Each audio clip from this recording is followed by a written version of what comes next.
Bismillahirrahmanirrahim. Ladies and gentlemen, dear country director, UNDP, Mr. Ignacio Ortaza, and youth of Pakistan.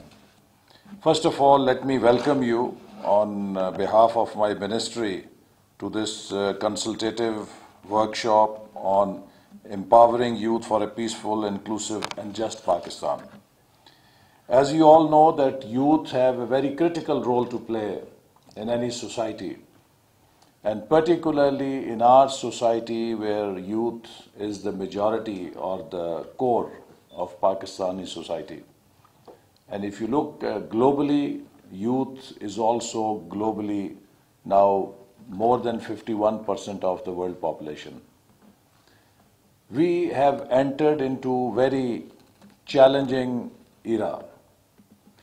This is in many ways best of the times of human civilization, because the opportunities that our generation today enjoys, no previous generation was even close to the privileges and the opportunities that we enjoy. The quality of life that our generation is enjoying, no human generation in the entire history of our civilization has ever come close to those amenities. But at the same time, the challenges our generation all faces are also more complex than any challenge ever faced by human civilization at any time.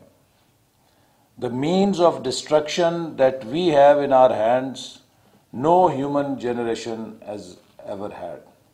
So it is in many ways best of the times and in many ways worst of the times. It is within our own grasp of decision making. Which path do we choose?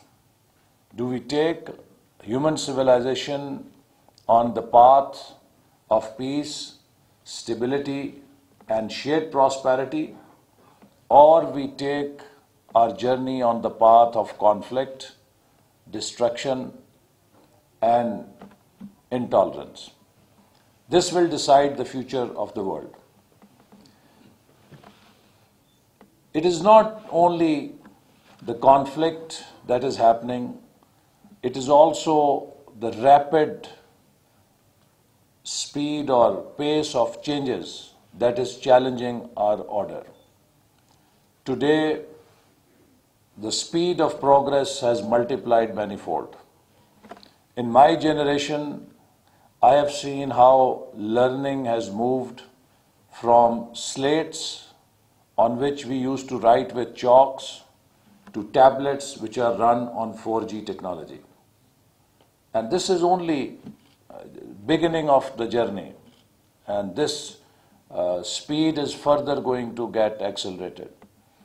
Now what that means is that technology in future is going to be a major disruptor. The way we have lived, the way we have earned our living, the way we have learned our knowledge, the way we do anything in life. So this is going to be now a constant journey of disruption and innovation. And when you have disruption, you create disturbance, you create tension in the system. And this ever-evolving journey of disruption and innovation is going to throw many challenges for many people who today seem to be disconnected from change, but tomorrow they might immediately find themselves out of business.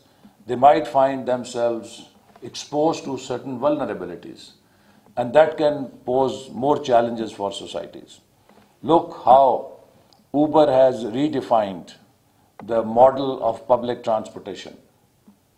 Now, while it has created thousands and thousands of opportunities for many people, it has also made that traditional mode of public transportation redundant.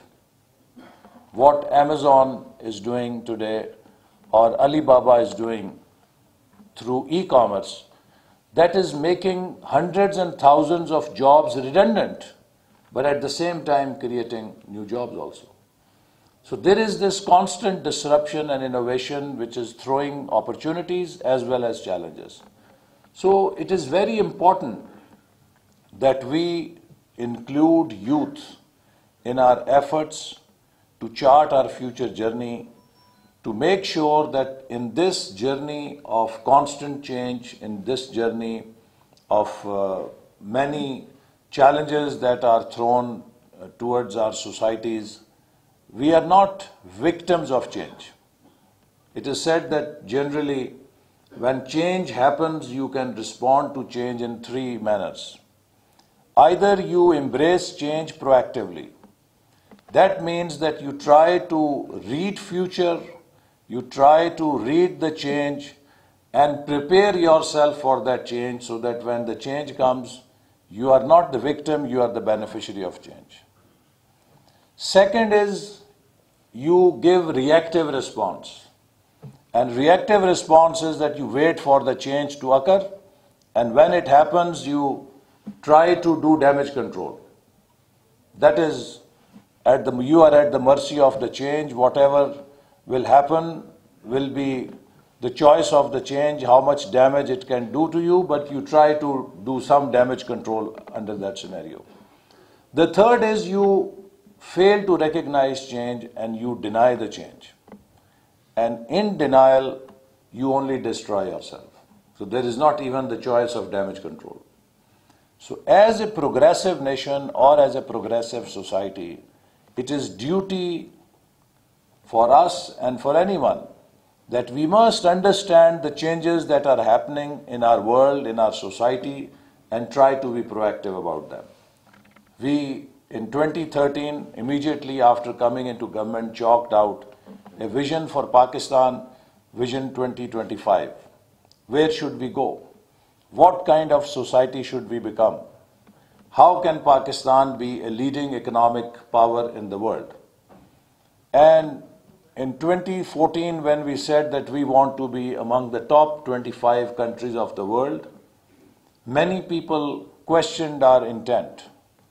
Many Socrates and Bucrates, who today sit on the television in the evening and are prophets of gloom and doom, they were telling us that you are only selling us false dreams. But ladies and gentlemen, and my dear youth, today PricewaterhouseCoopers, which is a leading economic consulting firm of the world and which does rankings of the world economies, in its most recent report has put Pakistan in the top 20 economies of the world by 2030 if we continue on this path. So it means that there is now hope. Alhamdulillah, the country has achieved the highest growth rate in last 10 years, 5.3%, and we are hoping to touch 6% this year, inshallah. Country was without energy 3-4 years ago. There was not enough energy even to charge the batteries of the standby generators. And we were forced to burn candles at night to get some light. And international media wrote stories that Pakistan is back in two stone ages. Today, alhamdulillah, we have reached a point that where we have surplus energy for 65% of the feeders where there are no losses. We will be adding about 10,000 megawatts of new power by in another 6 months. 7,000 has already been added. Now that has made country self-sufficient in energy. And this 10,000 we have done in 4 years. When you compare it to 66 years of Pakistan's history, in which we only had 16,000 megawatts of energy. Now, we as a nation should feel proud that if in 66 years we had only 16,000 megawatts in 4,000, we have just in 4 years added 10,000 megawatts. It is a great accomplishment for Pakistani nation on which we can take, we can collectively rejoice. Similarly, in 2013, we were victim of terrorism. to the extent that not a single day would pass when we would not have an unfortunate incident. Today, alhamdulillah, we have broken the back, barring occasional one or two incidents which do happen from across the border. By and large, shadows of peace are stretching and becoming longer, and Karachi has become much more peaceful, and many other parts of the country are much more peaceful. So we are also improving on peace and security. But this also requires that if we really have to realize our true ambition, we must develop certain maturity, certain consensus on the overall direction of Pakistan. We all have right to hold opinions. We are a democratic country. I can have a political opinion. You can have a separate political opinion. But if those opinions will become a matter of life and death, then we cannot aspire to be a peaceful country. We must develop an ability where we can compete with each other on our own choices, but then we must simultaneously have ability to also collaborate on larger national level issues. If we let that partisan or if we let that difference of opinion close all our abilities to relate to each other, then we might become a very dangerous place. So therefore, Ministry of Interior, while we are trying to deal with the security environment through improving civil armed forces and taking other kinetic measures, we strongly believe that we need to engage youth of Pakistan to develop an atmosphere, to develop an environment in which we can all relate to each other while we may disagree with each other.